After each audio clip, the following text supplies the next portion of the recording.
Hello Year 4, welcome to your first learning video by me, Mrs Francis. Each week now that I've taken over, I've been making videos for the Year 3s and I didn't want you to feel left out, so each week I will make you a little video to help you with some of your maths learning, in particular from the CGP book that Mrs B has set you, or any of the extra activities that she has given you to have a look at. So this is just going to be a little video on money. Now, usually the links for these videos will come out on a Friday in the weekly letter, but I'm sending this one out as a bit of a bonus midweek in case you're looking for some extra things to do. So you have got the pages 48 and 49 in your CGP book to look at this week. So we're just going to have a look at the best way to add up money and find change quickly, and then I've got a couple of other activities to show you. So this is the table from question 5 of your CGP book, and it's given you a menu for a coffee shop and some items. So I'm going to choose 3 items and I'm going to add them up and show you on paper how you can do that in case you're not sure. So I've chosen a cheese sandwich, a piece of coffee cake, my favourite, and a glass of milk. So let's see how we could add these up together. So here are the prices for the sandwich, cake and the drink that I've decided to buy, and I'm also going to work out afterwards that if I had a £5 note to pay with, how much change I would be left with. So I'm going to work this out in the column method. Now it's relatively straightforward to use the column method, but you do just have to be careful when you're lining up the different prices to make sure you've got all the place value right. So you can as well not use the decimal point, which I will show you afterwards how to do that, but I'll use a decimal point for now and we'll write it as it was written at the top, and then I'll show you how you could also take out the decimal point to use the column method and then put it back afterwards, because sometimes it can become confusing. So we've got 135, 150, and then we've got 70p. Now remember, 70p, there are no pounds, so that is still just some pence. Okay, we haven't got any pounds left, so we need to put it with the pence side. Okay, so it's technically 0 point and then 70, but we don't normally write it like that. Okay, so look at me not using a ruler, don't tell anyone. Okay, so we go along and we add up as we always would in the column method, starting from the units. So 5, 0 and 0, it's 5. 3, 5 and 7 is 15. So we leave the 5 down here and then we add the 1, which is, remember, 15 tens would actually be £1.50. And then now we can add up the pounds that we've got. So we put the decimal point in where it is, it lines up, and then we add the pounds. Okay, so that's left us with £3.55. Now I'll just show you how you can do it without the decimal point, because what you need to do is you just need to change the money that's in pounds and pence. You just change it back to pence. So remember, there are 100 pennies in a pound, so £1.35 would just be 135 pence, and then we can change it back to pounds and pence afterwards. So I'm just going to work that out quickly next to it for you. I'm going to speed it up so that it's quite quick, and then we'll talk about finding change.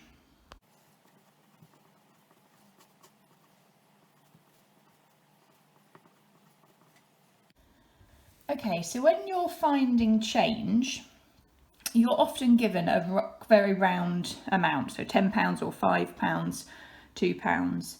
Now we know that we could put this into the column method. Okay, we could do £5 and then we could take away the £3.55, but as you will probably be aware, we are perfectly capable of doing this, but there will need to be a lot of exchanging going on here, because we can't do 0 take away 5, we can't go to the next column and exchange from there to help out the first column. So we'd have to go to the 5 and take some back to here and then some back to there, and it becomes quite confusing. So what I always say If you're finding change from a round amount, a number of pounds, like 2, 5, 10, just count on. It's much, much easier. So think of it as counting up rather than having to take away. So if we've got £3.55, we're trying to get to £5. So what could we add to get to the next pound? What would it be to get to £4?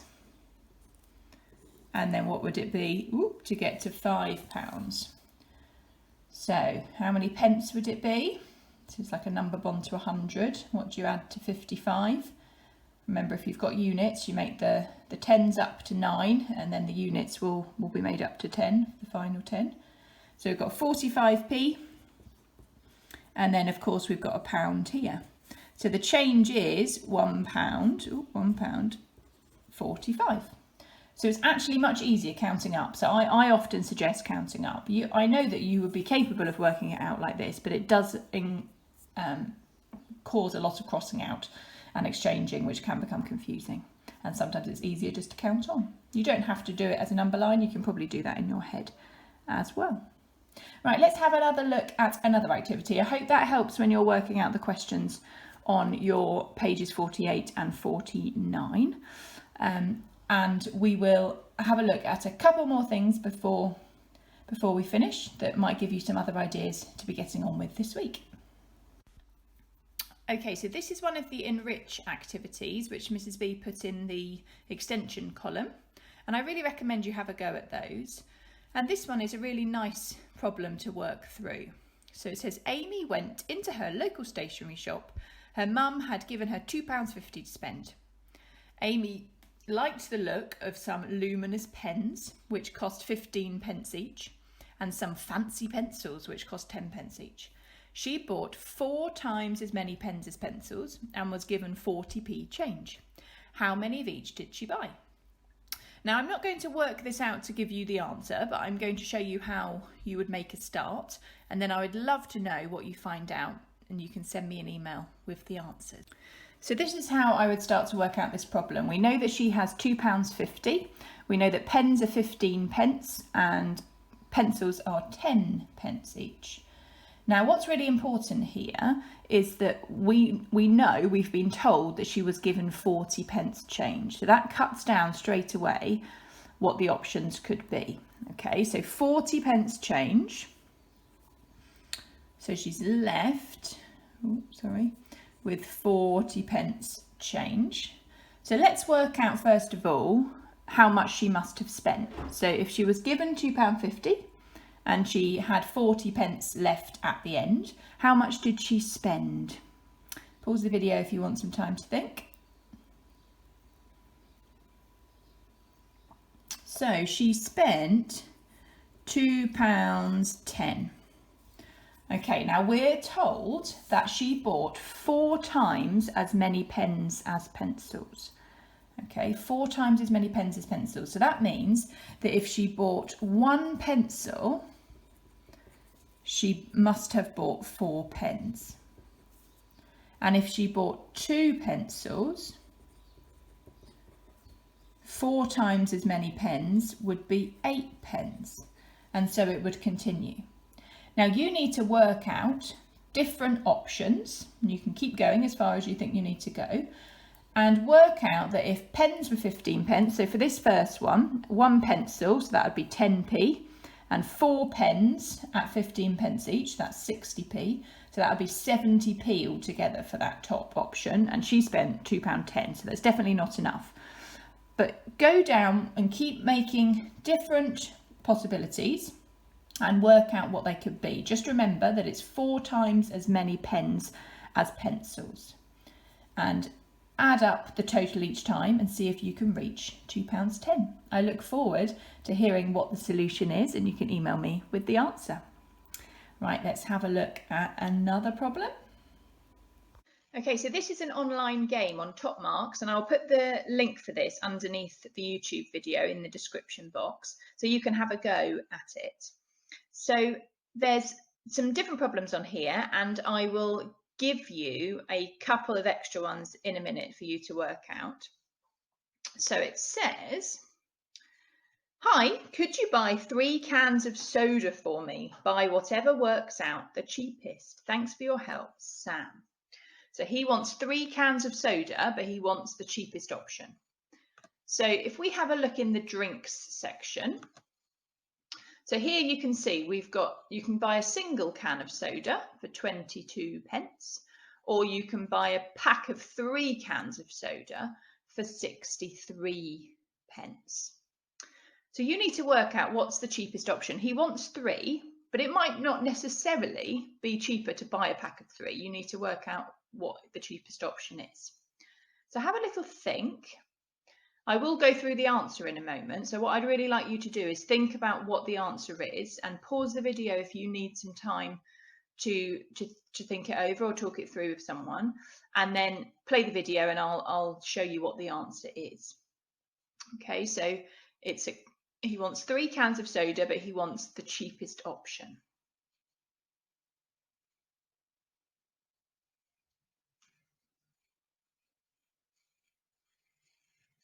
Okay, so time for the answer. Now, hopefully you've worked out that actually it is cheaper to buy the pack of 3, because 3 separate cans of soda, 22, 22, 22, which is 66p, which is slightly more than buying the 3 pack. So we're going to go for the pack of 3. So we click that to go into our basket. And now we need to put the exact money at the bottom. Okay, so 63. So we'll have a 50, a 10, and then 3, 3, 3. We click buy. Good shopping. There we go. Now let's just have a look at this next one. Okay. Hey, would you mind buying me as many flapjacks as you can for under £1.50? Thanks a lot, Kemi. So she wants as many flapjacks as she can buy, but it needs to be under £1.50, so we can't spend more than that. So, drinks and snacks, flapjack. Oh, come back. So the flapjack is 66 pence. Now she has £1.50. Now I want you to pause the video and work out how many could we buy for her not to go over her maximum, which is £1.50. How many could I put in? I know I can definitely buy one because it's 66p, but how many could I buy all together? So pause the video and have a think, and then I will reveal what the answer is.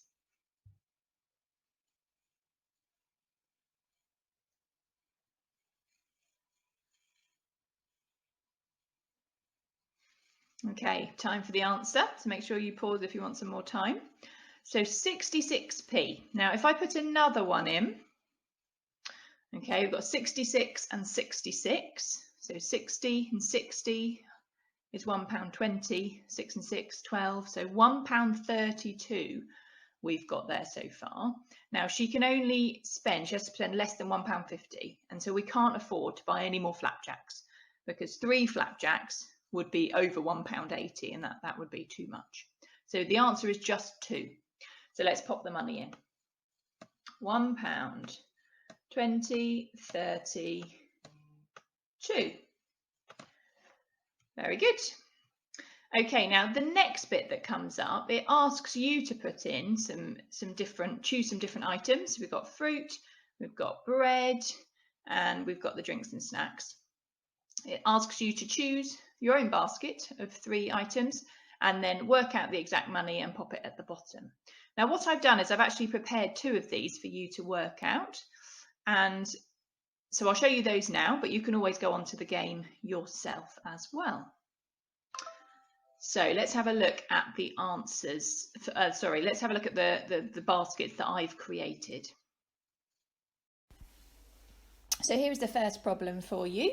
I've got an apple for 26p, flapjack for 66p, and a pack of 3 croissants for 48p.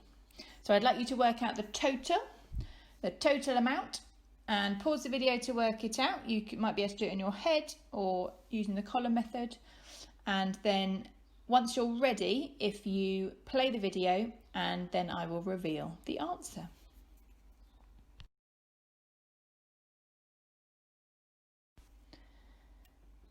Okay, so here is the answer. The answer is £1.40. £1.40. Did you get it right? I hope so. Let's have a go at one more. So we've got here a loaf of bread for £1.19, a pack of 4 apples for £1.06, and a can of soda for 22p. So again, calculate it, work it out however you would like to. Pause the video to make sure you've got time, and then play it and I will reveal the answer.